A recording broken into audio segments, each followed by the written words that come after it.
she was going out for the day, and the kids had some friends over, so I had this big microwave box out in the middle of the kitchen, and I thought, man, I'm going to just make a day of this and hang this microwave, and when she gets home, she's going to see this new microwave hanging here, and she's going to be so happy and so proud and so wonderful, and that makes for a very happy life. You understand what I'm saying? So I opened it, and it was a big box, and I opened the top of the box, and when I opened it up, there's a big sheet of paper on the top that you cannot miss. It's on top of the microwave. It is designed so that people like me can see it. Right on top of it, the only thing on it in huge letters said this: "Do not attempt this alone."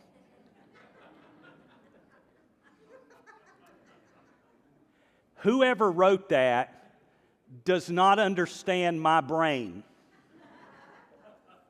And I'll have to say, I think whoever wrote that doesn't get something about the male psyche.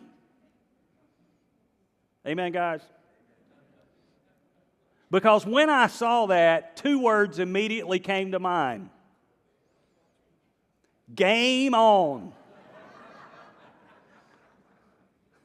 I literally, if I had even had a thought of calling somebody for help, after I saw that paper, I'm like, nah, I'm hanging this thing by myself. I'm going to show them. And I don't even know who them is. But I'm going to show them that I can do this by myself. Why is that? Why is it? What is it in me that doesn't like to ask for help?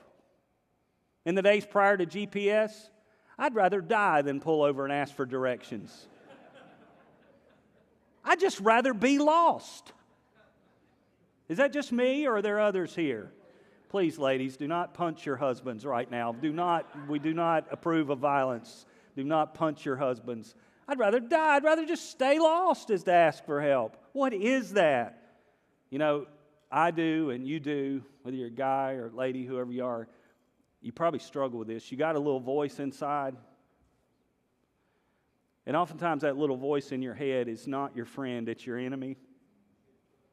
And that little voice in your head says, you should be able to do this by yourself.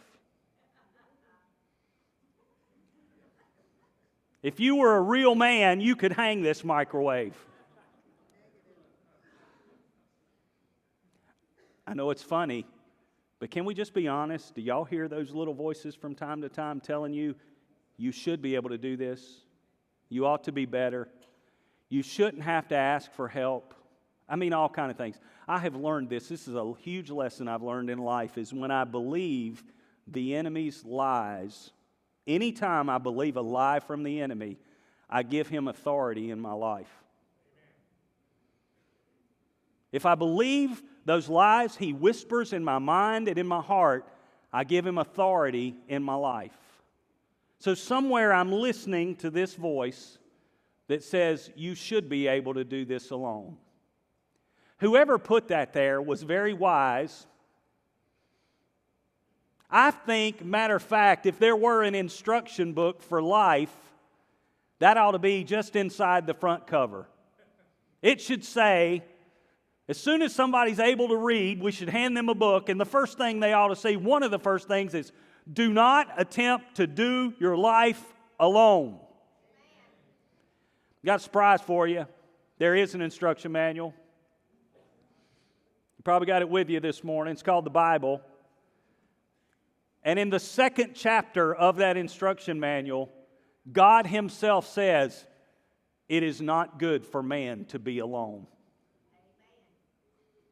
It is not good to try to do life by yourself. That is a declaration of God in Genesis chapter 2. Not good. We all struggle with it. I don't want to be sexist this morning, but I think men struggle with it even more than women do. I find this to be the case. That as men, guys, I'm not trying to beat you up, I'm one of you today, and we're just working through this together, but we're kind of notorious for refusing to ask for help. It's been my experience that in my 30 years of pastoral ministry that women tend to reach out for help sooner, and guys often struggle with things in secret and don't talk about it until it's blowing up their life. What do we do with this? Men, women, what do we do with this? Well, we turn to the Scriptures. And in the Scriptures, there's one of the most powerful, mighty men who ever lived. His name was David. He was the greatest king in Israel's history. I mean, this guy was something else. Hear me on David. Before he was King David, he was teenager David. And teenager David had a job given to him by his dad to watch the family's sheep. Now, that may seem like a non-glamorous job, but let me tell you, this guy did some pretty impressive work as the shepherd. When he was a young teenager, a bear jumped out of the woods and attacked his sheep. And he didn't have a Colt 45. He didn't have a 12-gauge pump shotgun. I got one of those under my bed. I don't know why I said that, but just look out. If you need to know that, be aware.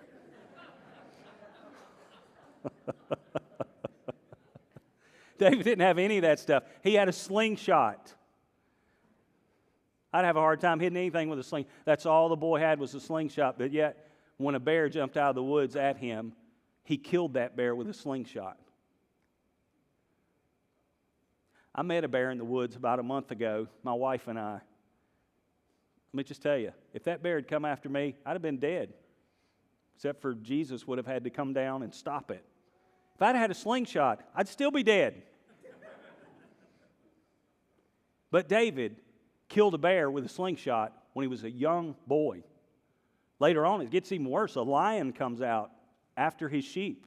He kills a lion with the same slingshot.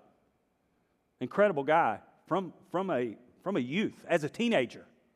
Later on, this David goes to take his soldier brothers some food, and as he goes to take them some food, there is a giant, an enemy giant, that is taunting and mocking the armies of Israel, saying, "Send out your best man to fight me," and nobody will step out to fight this giant named Goliath. And David has already killed a bear and a lion. Let me just tell you something. If you've killed a few big things in your life, God's preparing you to deal with something bigger. If you've overcome a few obstacles already, God is preparing you to face an even bigger giant and win a bigger victory. That's what he did for David. David knew he'd been against a bear and a lion, and he had nothing to fear from that giant because God was with him. And he stood out boldly, and he killed Goliath, a teenage boy, against a huge giant, and won a great victory for Israel in that day. David was a mighty warrior, yet David had some pretty unbelievable weaknesses. He had some great strengths and some great weaknesses. David actually had an affair with one of his general's wives, and to try to cover up her pregnancy, he had the man killed. David had some terrible weaknesses. This is one of the things I love about the Bible, is the Bible does not attempt to sanitize the weaknesses and the failures of its greatest heroes. If you're here and you've got some great struggles in your life, God does not just gloss over that. He looks at you and knows you for who you are and loves you anyway, and brings His grace into your life to help you overcome those things. And that's why the stories in the Bible are pictured so realistically. If we never saw the weaknesses, we'd be saying, "Oh, sure, he was perfect and I'm not." But you have an incredibly powerful and an incredibly flawed man in King David, who for the most part ended his life well. And God could say about him when it was all over, "He is a man after my own heart." How did David finish well with all the strengths and all the weaknesses he had? We're going to look at 1 Chronicles 11 and verse 10 today, and another verse. I'm not going to have you stand today because I'm going to be jumping into several verses, and I don't want you jumping up and down all day long to read with me, okay? 1 Chronicles 11:10 says this: "These are the leaders of David's mighty warriors." What's the next word? That's all you need to know. That's the message today. Go ahead and pack up your purse. It's time to go. No. This is what you need to know. David Mighty warriors together. Anybody seeing anything happening here? David had mighty warriors, and they did life together. They fought together. What is the key to David's victory? I want to give you the first point today, and I want you to understand this. David was able to do this. David was able to be successful because David had a band of brothers. I love that term. It's a military story in a movie, but powerful story if you ever get a chance to read it or watch it. But David had a band of brothers around him who stood for him and with him when he could not make it by himself. A band of brothers. We need a band of brothers in our lives.